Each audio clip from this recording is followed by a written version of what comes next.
لغتي عربية حسبي بأنك منطقي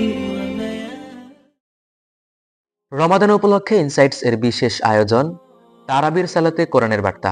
আজ শুনছেন 24তম তারাবির অংশ থেকে কোরআনের বার্তা। 24তম তারাবিতে কোরআনের পঠিতব্য অংশ হলো 27 নম্বর পারা।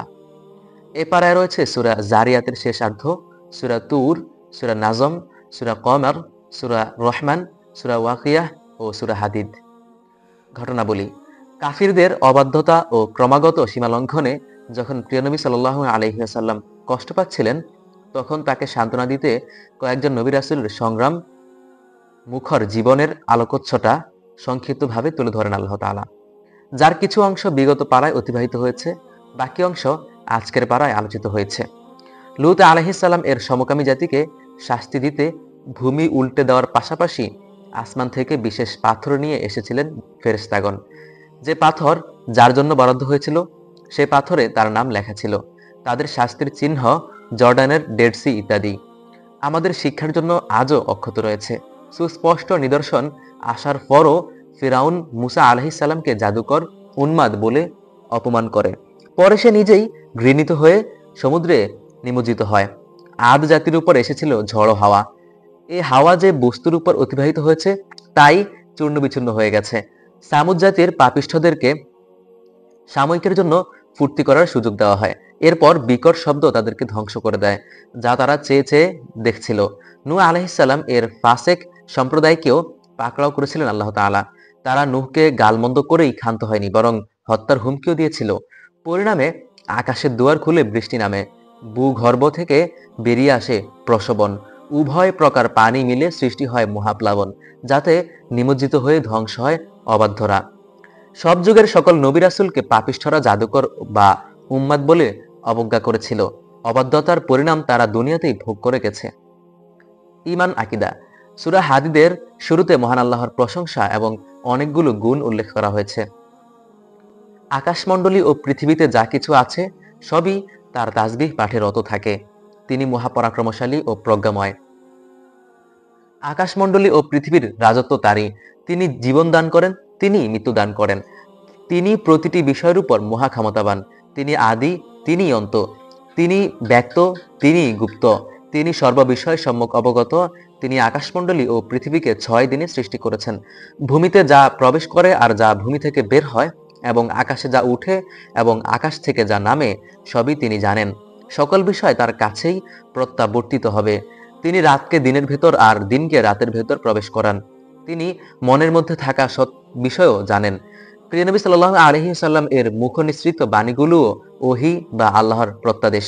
তবে এক প্রকারের ওহী সরাসরি আল্লাহর ভাষ্য এবং জিবরাইল আলাইহিস সালাম এর মাধ্যমে আগত, আর সেটি হলো কোরআন।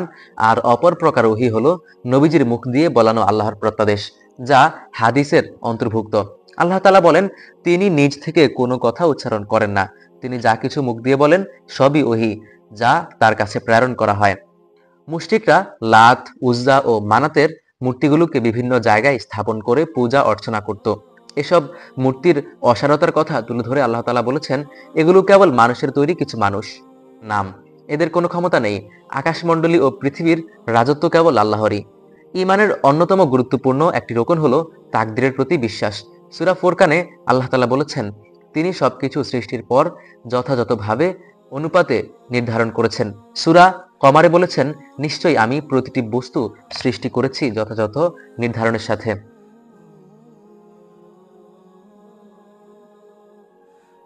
আদেশ: আল্লাহর দিকে ধাবিত হওয়া, কাফির মুশরিকদেরকে উপেক্ষা করে চলা, উপদেশ দিতে থাকা, কেননা উপদেশ মুমিনদের উপকারে আসে।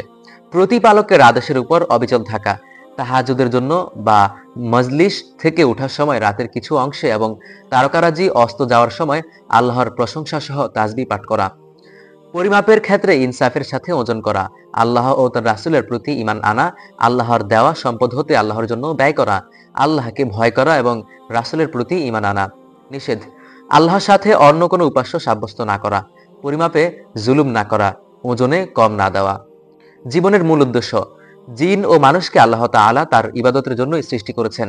এটি জিন ও মানুষের জীবনের মূল উদ্দেশ্য।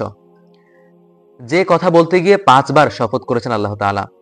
অবিশ্বাস্য কথা বিশ্বাসযোগ্য করে তোলার জন্য শপথ করা হয়। মহান আল্লাহর সব কথাই সন্দেহের ঊর্ধ্বে, তবু তিনি কিছু কিছু বিষয়ের গুরুত্ব বোঝাতে শপথ করেছেন। আল্লাহ বিভিন্ন সৃষ্টির নামে শপথ করে সেই সৃষ্টির মাহাত্ম্যের কথা ইঙ্গিত করেছেন। তবে সহিহ বুখারী ও সহিহ মুসলিমের হাদিসের আলোকে আমাদের জন্য আল্লাহ ছাড়া অন্য কারো নামে শপথ করা জায়েজ নয়। আল্লাহ তার 5টি বিশাল সৃষ্টির নামে শপথ করে বলেছেন, আল্লাহর আযাব অবশ্যম্ভাবী, কেউ তা ঠেকাতে পারবে না। মহাপ্রলয়ের দিন আকাশ কেঁপে উঠবে এবং পাহাড় সমূহ ভয়ানকভাবে সঞ্চালন করতে থাকবে। সেদিন মহা দুর্ভোগ হবে অবিশ্বাসীদের। জান্নাতের বিবরণ। কোরআনের প্রথম দিকে ঈমান, আমল ও বিধি বিধানের আলোচনা প্রাধান্য পেয়েছে, আর শেষের দিকে পেয়েছে জান্নাত, জাহান্নাম ও কিয়ামত বিষয়ক আলোচনা। জান্নাত শব্দের অর্থ বাগ বাগিচা, যারা আল্লাহর সম্মুখে দাঁড়াবার ভয় ও লাজ অন্তরে লালন করে, তাদের জন্য শাখা প্রশাখার পরিপূর্ণ প্রবাহমান নহর বিশিষ্ট 2টি জান্নাত থাকবে। সেখানকার ফলমূলের 2টি ধরন থাকবে, একটি পার্থিব জীবনের ফলমূলের অনুরূপ, অপরটি ভিন্নতর। অবশ্য জান্নাতের সকল নিয়ামতের স্বাদ, তৃপ্তি ও মান দুনিয়ার কোনো কিছুর সাথেই তুলনীয় নয়। জান্নাতীরা পুরু রেশমের আস্তর বিশিষ্ট বিছানায় থাকবে। ফলমূলগুলো ঝুঁকে থাকবে তাদের প্রতি।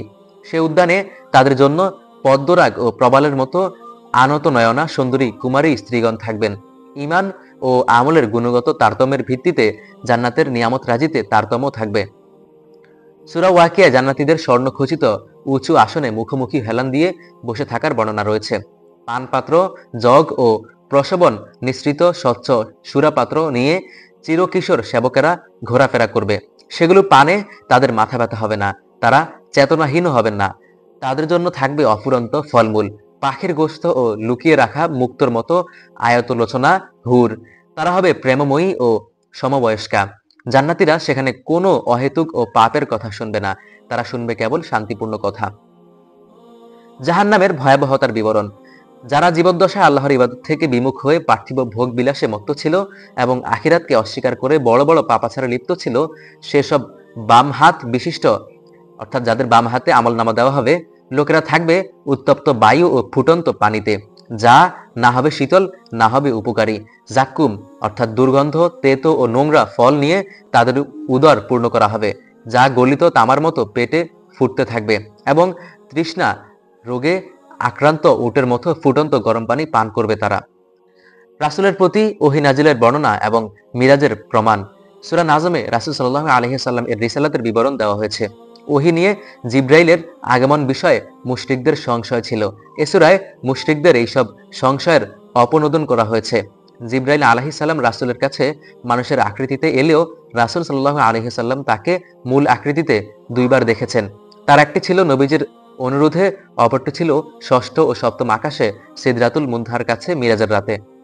সিদরাহ মানে বড়ই গাছ, আর মুনতাহা মানে শেষ। সিদরাতুল মুনতাহার কাছে জান্নাতুল মাওয়া অবস্থিত।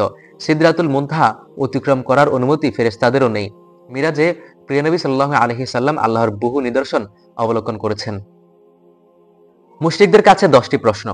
আল্লাহ কখনো সাধারণ যুক্তি পেশ করে অবিশ্বাসী মুশরিকদের কুফর ও সংশয়ের অপনোদন করেছেন, কখনো বা দিয়েছেন উদাহরণ, কখনো প্রশ্ন রেখেছেন তাদের বিবেকের কাছে।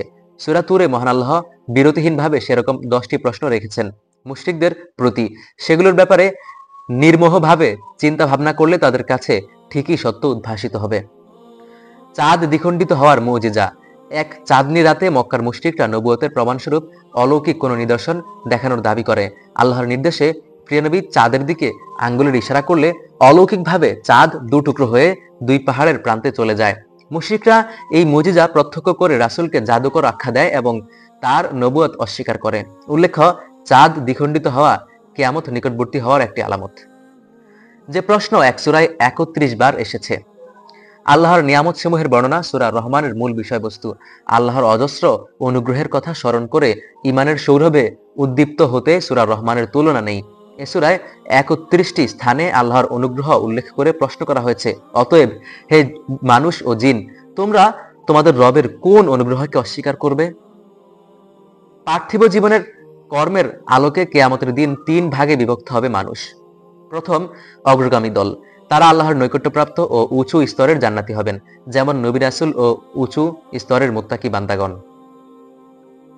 দ্বিতীয়, সে সকল সৌভাগ্যবান মুমিন যাদের আমলনামা ডান হাতে দেওয়া হবে, অথবা যারা আল্লাহর আরশের ডান পাশে অবস্থান করবে। তৃতীয়, হতভাগা কাফিরদের দল, যাদের আমলনামা বাম হাতে দেওয়া হবে, অথবা যারা আল্লাহর আরশের বাম পাশে অবস্থান করবে। পার্থিব জীবনের বাস্তবতা ও একটি উদাহরণ। মহান আল্লাহ দুনিয়ার জীবনের হাকিকত তুলে ধরে বলেন, পার্থিব জীবন হলো ক্রীড়া, কৌতুক, শোভা, সৌন্দর্য, গর্ব, অহংকার এবং সন্তান ও সম্পদের প্রতিযোগিতা মাত্র। দুনিয়ার জীবনের চাকচিক্যের উদাহরণ হলো বৃষ্টির পানিতে উৎপন্ন হওয়া সবুজ ফসল, যা দেখে কৃষকের মন আনন্দে ভরে ওঠে, কিন্তু কিছুদিন পরই তা শুকিয়ে হলদে বর্ণ ধারণ করে, এরপর তা খড়কুটোয় পরিণত হয়। পার্থিব জীবনের অবস্থাও তাই। জীবনের শ্যামল অধ্যায়ের সমাপ্তিতে থাকে শুধুই ধূসরতা, আর আখিরাতের একদিকে থাকবে কাফিরদের জন্য কঠোর আযাব, আর অপরদিকে থাকবে মুমিনদের জন্য ক্ষমা ও আল্লাহর সন্তুষ্টি। পার্থিব জীবন ছলনাময়, ভোগের উপকরণ ছাড়া কিছুই নয়। ফুলসিরাত মুনাফিকদের অবস্থা। কিয়ামত ও ফুলসিরাতে মুমিনরা ইমানের আলোয় পথ চলবে। মুনাফিকরা সেদিন মুমিনের নূর থেকে আলো গ্রহণের জন্য তাদের পিছু নেবে। তখন মুনাফিকদের মুমিনের পাশ থেকে তাড়িয়ে দেওয়া হবে। এরপর তাদের মাঝে প্রাচীর স্থাপিত হবে, যার ভেতরের অংশে থাকবে আল্লাহর অনুগ্রহ আর বাইরের অংশে থাকবে আযাব। মুনাফিকরা বলবে, দুনিয়ায় কি আমরা তোমাদের সাথে ছিলাম না? উত্তরে মুমিনরা বলবেন, ছিলে বটে, কিন্তু নিজেদেরকে তোমরা ফিতনায় ফেলেছিলে, সত্য গ্রহণে গড়িমসি করেছিলে, তোমরা নিপতিত হয়েছিলে সন্দেহের মধ্যে। বৈরাগ্যবাদের সূত্রপাত। ঈসা আলাইহিসসালামকে আকাশে তুলে নেওয়ার পর খ্রিস্টানরা বৈরাগ্যবাদ অস্বীকার করে। দুনিয়া ও ঘর সংসার ত্যাগের এই বৈরাগী জীবন যাপনের কোনো নির্দেশ আল্লাহ দেননি। ইসলাম বৈরাগ্যবাদের কোনো স্থান নেই। আল্লাহ যাদেরকে অপছন্দ করেন, আল্লাহ উদ্যত অহংকারীকে পছন্দ করেন না। লোহার উপকারিতা। প্রায় সকল শিল্পেই লোহার প্রয়োজন হয়। মহান আল্লাহ লোহা সম্পর্কে বলেছেন, আর আমি লোহা নাজিল করেছি, তাতে রয়েছে প্রচন্ড শক্তি ও মানুষের বহু উপকারিতা। আজকের শিক্ষা। উপদেশ গ্রহণের জন্য আল্লাহ কোরআনকে সহজ করেছেন, সুতরাং আছে কি কোনো উপদেশ গ্রহণকারী? একথা সূরা কমারে 4 বার বলেছেন আল্লাহ তাআলা। সুতরাং কোরআন থেকে শিক্ষা গ্রহণ না করার কোনো অবকাশ নেই। মক্কা বিজয়ের আগে এবং মক্কা বিজয়ের পরে যারা আল্লাহর পথে ধন সম্পদ ব্যয় করেছে, তাদের মর্যাদা সমান নয়। মহান আল্লাহর এই ঘোষণা থেকে পরিষ্কার হয় যে কঠিন সময় ভালো কাজ ও দান সদাকার মর্যাদা সাধারণ সময়ের চেয়ে বেশি। আব্দুল্লাহ ইবনে মোবারক রহমতুল্লাহ আলাইহি সহ বহু মনীষীর জীবন পরিবর্তন করে দিয়েছে এই একটি আয়াত। ঈমান আমলের প্রতি মুসলিমদের অনাসক্তি এবং অন্তরের কঠোরতা দূর করতে আল্লাহ তাআলা বলেন, যারা ঈমান এনেছে তাদের অন্তরগুলো আল্লাহর স্মরণ ও যে সত্য নাজিল হয়েছে তার কারণে বিনম্র ও বিগলিত হওয়ার সময় কি এখনো হয়নি? মুমিনদের আল্লাহ ক্ষমা ও জান্নাত লাভের জন্য প্রতিযোগিতায় অবতীর্ণ হওয়ার নির্দেশ করা হয়েছে।